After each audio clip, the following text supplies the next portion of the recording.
और टीएमसी प्रमुख ममता बनर्जी के इंडिया गठबंधन लीड करने के बयान को लेकर सियासी घमासान मचा हुआ है। एनसीपी के प्रमुख शरद पवार सहित सपा नेता ने ममता बनर्जी के बयान का समर्थन किया है और कहा है कि उनमें इंडिया गठबंधन को नेतृत्व देने की क्षमता है। अब इंडिया गठबंधन के अन्य घटक दल राष्ट्रीय जनता दल के वरिष्ठ नेता और बिहार के पूर्व उप मुख्यमंत्री तेजस्वी यादव का बयान सामने आया है। तेजस्वी यादव ने कहा कि इंडिया ब्लॉक के नेता का चुनाव आम सहमति से होगा। बता दें कि ममता बनर्जी ने हाल में इंडिया गठबंधन के कामकाज पर असंतोष जताया था और कहा था कि यदि उन्हें मौका दिया जाए तो वह इंडिया गठबंधन को नेतृत्व देने के लिए तैयार है। उसके बाद इंडिया गठबंधन के कई नेताओं के बयान सामने आए थे और ममता बनर्जी के बयान पर प्रतिक्रिया भी दी थी।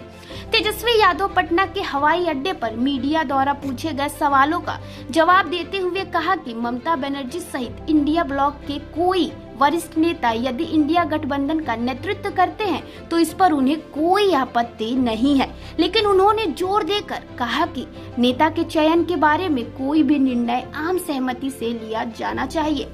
उन्होंने आगे कहा कि अभी तक इंडिया ब्लॉक के मामले पर कोई चर्चा नहीं हुई है, सभी हितधारकों को इसमें शामिल किया जाना चाहिए और इस पर चर्चा होनी चाहिए।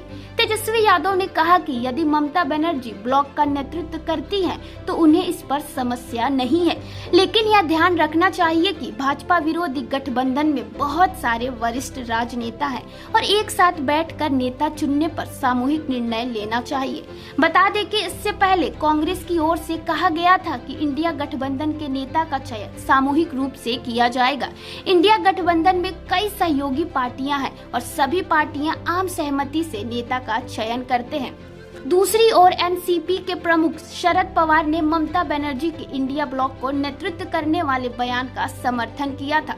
शरद पवार ने कहा कि ममता बनर्जी ने गठबंधन को नेतृत्व देने की क्षमता है और वह काफी आक्रामक भी रही हैं। उन्होंने इस तरह की बात कहने का अधिकार है। बता दें कि महाराष्ट्र विधानसभा चुनाव में महाविकास आघाड़ी की हार के बाद इंडिया ब्लॉक को लेकर सवाल उठने लगे हैं। टीएमसी के नेता कीर्ति आजाद और कल्याण बनर्जी ने कांग्रेस के नेतृत्व पर सवाल उठाते हुए मांग की थी कि ममता बनर्जी को गठबंधन का नेतृत्व करना चाहिए। उसके बाद ममता बनर्जी का बयान सामने आया था।